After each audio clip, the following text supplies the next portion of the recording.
하나? 안녕하세요. 교생 황규진입니다.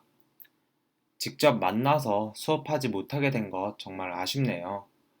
그래도 온라인에서라도 만나게 돼서 반갑습니다. 저번 시간에 어떤 내용을 다루었는지 기억나시나요? 바로 직권의 변화를 이끄는 힘인 판의 움직임에 대해서 배웠었죠? 판은 지구의 지각과 상부 멘틀을 포함했고, 대류하는 물 위의 판자처럼 대류하는 멘틀 위에서 유동적으로 움직였었죠. 판이 움직여서 충돌하게 된다면 수렴이 일어나서 섭입이 발생했고 습곡 산맥이 만들어졌었죠. 바다 아래에서 올라온 물질이 새로운 지각을 만들어 나가며 발산형 경계가 만들어졌었고, 또 서로 스치듯이 지나가면 보존형 경계가 만들어지는 과정을 확인할 수 있었습니다. 그 과정에서 어떤 일들이 일어났죠? 바로 화산과 지진 현상이 일어났습니다. 사진들을 볼까요? 왼쪽 사진을 보면 큰 인명피해가 재산 피해가 발생했을 것이라 짐작할 수 있습니다. 우리나라 역시 오래된 건물이 많아 지진이 발생하면 내진 설계라는 지진을 견디기 위한 특별한 설계가 되어 있지 않는 건물이라면 이런 상황이 언제든 발생할 수 있습니다. 오른쪽은 용암과 뿜어져 나오는 화산재가 장관을 연출하죠. 허나 용암에 가까이 있는 마을이라면 엄청난 피해를 역시 입었을 것입니다. 이번 시간에는 땅 밑의 에너지 흐름의 결과로 발생하는 직권의 변화가 지구 시스템에 미치는 영향을 이해하는 것이 목표입니다. 먼저 지진을 살펴보겠습니다. 지진이란 읽어볼까요? 네, 잘하셨습니다. 지구 내부에 축적된 에너지가 진동으로 퍼져나가면서 땅을 흔드는 현상이죠. 지진이라는 말을 들으면 뭔가 지각이 찢어지거나 쪼개질 때 나타난다는 느낌이 드는 분들이 많을 거예요. 아마 다들 초등학교 때 해본 실험 때문에 더욱 그럴 거고요.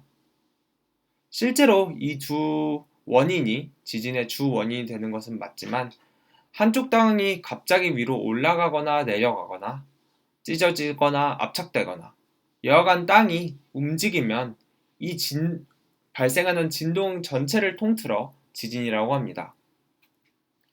규모가 작은 지구 내부의 변화는 지구 어디서든 일어날 수 있습니다. 그래서 어디서든 지진이 작은 규모로는 발생하게 되지요. 허나 큰 규모로 빈번하게 발생하는 곳들은 대부분 판의 경계 부분에 있습니다. 전 세계 지진의 90%는 저번 시간에 구글 지도를 통해 살펴보았죠. 환태평양 조산대에서 발생하게 됩니다. 환태평양 조산대는 다른 말로 불의 고리라는 별명이 있는데요. 일본, 미국 캘리포니아, 페루, 칠레 등이 속해 있습니다. 이 나라들의 공통점은 지진하면 생각나는 나라들이 많죠. 그 다음은 화산입니다. 화산이란 마그마 등의 물질이 행성 표면을 뚫고 나와 분출하여 만들어진 지형입니다. 화산 역시 판의 경계에서 자주 발생하게 됩니다. 저번 시간에 배웠던 내용 기억나시죠? 수렴형 경계와 발산형 경계에서 화산이 자주 발생하는 것. 해양판과 대륙판이 만나는 수렴형 경계에서는 주로 대륙판에 화산이 생기고, 발산형 경계에서는 해저에 화산이 생겼습니다. 역시 지구의 불의 고리라고 불리우는 이름답게 환태평양 화산대에서는 세계 화산의 75%가 발생합니다. 그런데 화산하면 생각나는 또 다른 지역이 있죠? 네, 바로 하와이입니다. 하와이는 근데 어디 있죠? 태평양 한가운데에 위치해 있죠? 판 경계면에 위치해 있지 않습니다. 하와이에서 화산이 많이 방출하는 이유는 하와이는 지구의 열점에 위치해 있기 때문에 화산 분출이 많이 일어나는데요. 열점은 멘틀 하부에서 일어나는 일과 관련이 있습니다. 근데 자세한 내용은 학년이 올라가서 지구과학을 선택하면 배울 거니까 지금은 그냥 하와이는 열점의 위치에 있구나 정도로만 생각하면 됩니다. 화산에 관한 영상 하나 보겠습니다.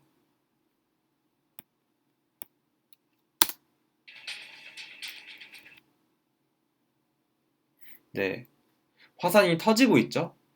이 비디오를 찍는 사람은 아마 찍고 바로 도망가야 될 거예요. 이 화산에서는 용암이 멋지게 위로 분출되는 효과는 보이지 않았지만 아마 용암이 나오긴 했을 것입니다. 하지만 무서운 것은 그 다음에 닥쳐올 이 검고 흰 토사물입니다. 엄청난 속도로 이동하는 이 토사물은 지진에 의한 피해의 대부분의 원인이 된다고 합니다.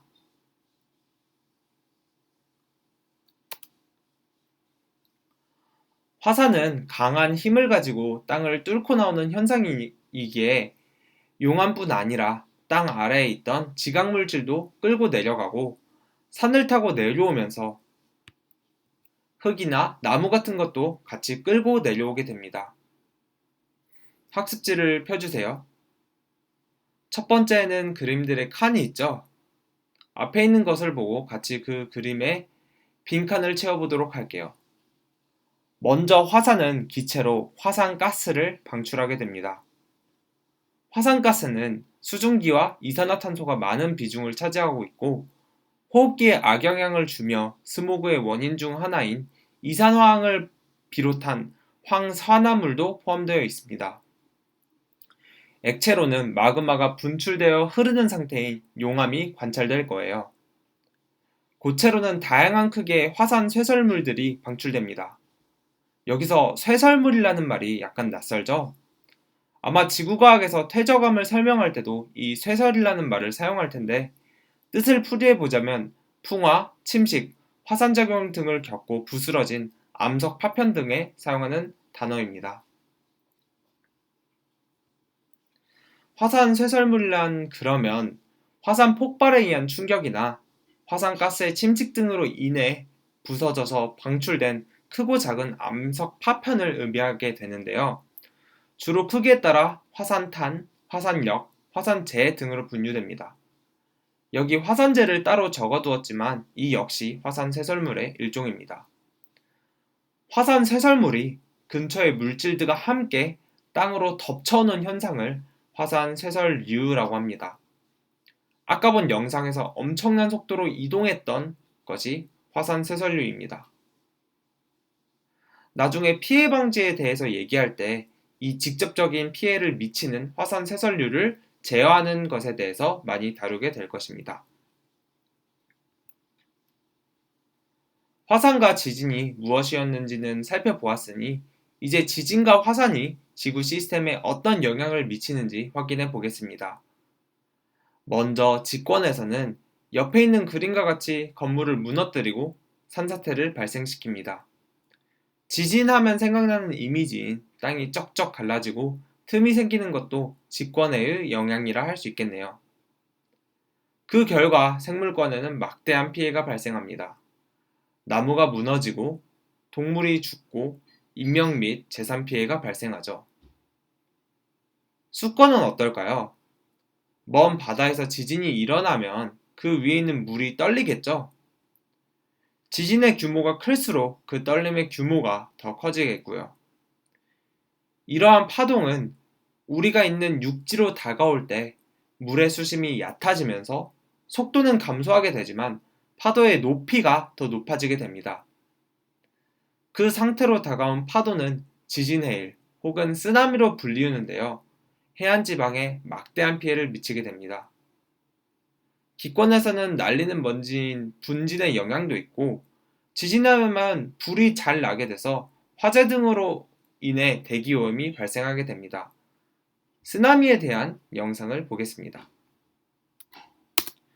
네, 이 쓰나미는 중국에서 2011년에 발생한 쓰나미인데요. 멀리서 발생한 파도가 이제 육지를 향해 덮쳐오는데 네, 엄청난 높이로 덮쳐오죠. 그래서 네, 여기 있는 사람이 굉장히 힘들어하는 것을 확인할 수 있었습니다. 만약 좀 더 셌다면 정말 아찔한 상황이 연출될 수 있었겠죠? 그리고 이러한 쓰나미는 많은 재산 피해도 발생시키게 됩니다. 앞에서는 지진이 인간에게 피해를 주는 것 중심으로 말씀드렸지만 지진이 반드시 인간에게 피해를 주는 것은 아닙니다. 피해만을 주는 것은 아닙니다. 지진은 과학 연구나 산업적으로 활용되기도 합니다. 다들 그림에 있는 모형 기억나시나요? 바로 지구의 내부 모형이었죠. 맨틀 아래에는 유체인 핵이 있고 그 안에는 고체인 핵이 있다고 했었습니다. 지진파는 전달되는 매질의 물성에 따라서 이동 속도와 이동하는 방향이 결정됩니다. 이런 현상들을 관측해서 우리는 지구 내부에 무엇이 있나 확인할 수 있습니다.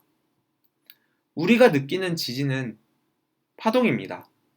파동은 크게 두 종류로 분류될 수 있었죠. 뭐였죠? 바로 종파와 횡파였습니다. 이 중 이동 방향과 진동 방향이 수직인 횡파의 경우 액체를 통과할 수 없습니다. 그렇다면 한 지역에서 일어난 지진을 지구 여러 장소에서 관측하면 갑자기 횡파만 없어지는 위치가 생기겠죠? 이런 식으로 과학자들은 지구 내부에 핵이 있고 액체로 구성된 부분이 있다는 것을 확인할 수 있었습니다. 이러한 특성은 산업적으로도 활용되는데요. 땅에다 망치를 깡 때리면 땅이 울리겠죠? 그 움직임이 땅을 타고 전해질 때는 근처의 지각에 대한 특성을 담게 됩니다. 이를 이용해서 석유나 천연가스 등 자원을 찾기도 합니다. 그 다음은 같이 학습지를 볼게요. 화산이 일어나면 또 어떤 일이 발생할까요? 먼저 직권에서는 앞에서 설명한 내용처럼 판경계에서 화산이 많이 발생한다고 했죠? 가장 많이 발생하는 지역은 불의 고리라고도 불리는 그 지역이겠죠? 채워주시면 되고요.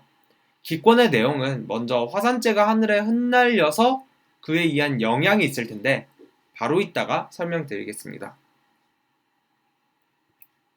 생물권에는 화산재에 덮이면 당장 자라는 농작물들은 숨을 쉬지 못해서 죽겠지만 나중에 가다 보면 비옥한 토양이 만들어지게 됩니다. 용암과 화산 쇠설물이 식물 성장에 유익한 성분들을 끌고 와서 그렇습니다. 대기에 방출된 가스들이 녹으면 바로 뭐가 될까요? 대리석도 부석시키고 식물도 잘 자라지 못하게 되는 산성비가 내리게 됩니다. 인간 활동에 있어서는 위에서 설명했던 여러 물질들이 내려와서 인명 및 재산 피해가 발생하게 됩니다. 그 다음은 우리가 신재생 에너지에 대해서 배울 때 여러 종류의 에너지가 있었죠. 땅 밑에 열로 발전을 하는 방식이 맞습니다. 지열 에너지입니다. 화산 근처에는 마그마가 밑에 있다는 증거니까 후끈후끈해서 발전이 잘 되겠죠. 또 화산이 많은 나라, 일본의 대표적인 관광지, 온천이 형성되죠. 그리고 유용 광물이 지표 아래에서 끌어와지기도 합니다. 기권에 대해서 설명하다 이제 넘어갔는데 기권에는 어떤 영향을 미칠까요? 여기 표시된 화산 분출이라고 써진 부분은 화산이 일어난 시기를 의미합니다. 이 시기 동안 기온이 어떻게 변화했나요? 그 시기마다 온도가 내려갔던 걸 확인할 수 있습니다. 왜 그럴까요? 힌트는 바로 화산이 분출할 때 나오는 물질들과 관련이 있습니다. 화산이 분출하면 굉장히 많은 양의 화산재와 화산가스가 한꺼번에 공중으로 방출되게 되는데요. 황사가 잔뜩 낀 날 밖에 나가면 눈앞이 누리끼리하고 텁텁한 필터를 눈앞에 끼운 것 같죠? 빛이 똑바로 직진해서 통과하는 것을 먼지들이 방해했기 때문입니다. 마찬가지로 화산이 폭발하면 방출되는 물질들은 태양에서 오는 빛을 지표까지 오지 못하게 반사해서 다시 지구 밖으로 방출시킵니다. 이러한 과정은 공기에 흩날리던 물질들이 땅에 떨어질 때까지 지속돼서 길게는 2에서 3년 정도까지 태양빛을 차단하는 역할을 합니다. 그림을 보면 화산가스에 많은 이산화황의 역할에 대해서 나오는데, 이산화황은 태양빛을 반사하는 반사도가 매우 높고 떨어질 때는 산성비까지 돼서 여러모로 지구에 피해를 많이 미치게 됩니다. 물론 여기 CO2가 보이죠? 이 이산화탄소를 보고 선생님, 온실기체라서 온도가 올라갈 수도 있지 않습니까? 라고 생각하는 친구들도 있을 거예요. 하지만 태양빛을 가리는 효과가 더 커서 결과적으로 앞에서 본 그래프와 같이 온도가 하락하게 됩니다. 화산은 물론 인간에게 좋은 영향을 주기도 하지만 피해를 많이 끼치죠. 그래서 화산의 피해를 줄이는 방법을 같이 고민해 보겠습니다. 첫 번째 사진은 무엇일까요? 이건 화산재에 의한 영향을 줄이기 위한 건데요. 화산 쇄설물이 고온가스랑 혼합돼서 흘러내리는 위치를 조정하는 길 같은 것을 화산 주변에 만드는 겁니다. 어느 정도 피해를 입겠지만 마을이 피해 입는 것은 면해야죠. 단은 뭘까요? 용암이 굽이굽이 흐르지 않고 길을 따라 흐르는 느낌이죠. 용암이 흐를수록 길을 만들어 놓고 끝에는 댐 같은 거를 놔서 용암이 정해진 길을 가다가 끝에는 식도록 하는 방식입니다. 피해를 많이 줄일 수 있겠죠? 여기 있는 사진은 용암에 직접 물을 뿌리고 있죠.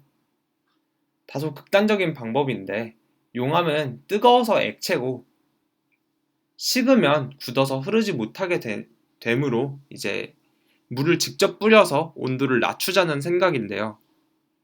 오른쪽에 있는 사진은 아이슬란드에서 실제 군함 같은 걸 끌고 와서 화산이 일어난 곳에 물을 뿌리는 것입니다. 이 방법은 수증기가 굉장히 많이 발생하게 돼서 요즘에는 많이 사용하지 않는다고 하네요. 가장 좋은 방식은 지권의 변화가 언제 일어나는지를 확인하는 거겠죠. 안타깝게도 지진은 아직 속설로는 쥐가 피난을 간다든지 그런 방법이 있겠지만 과학적인 방법은 안타깝게도 아직 알려지지 않았습니다. 다행히 화산은 징후가 있습니다. 근처에 산발적으로 지진이 발생한다든지 지표면이 변형된다든지 가스가 분화구에서 나온다든지 하면 곧 지진이 나왔겠구나를 예측할 수 있게 됩니다. 마그마가 지표 안에서 꿈틀꿈틀 나올 준비를 하고 있다는 얘기니까요. 오늘 설명한 내용은 여기까지입니다. 학습지 채워나가면서 배운 내용 잘 점검했으면 좋겠고 확인 문제 풀어서 제출해 주시면 감사하겠습니다. 그러면 좋은 하루 되세요.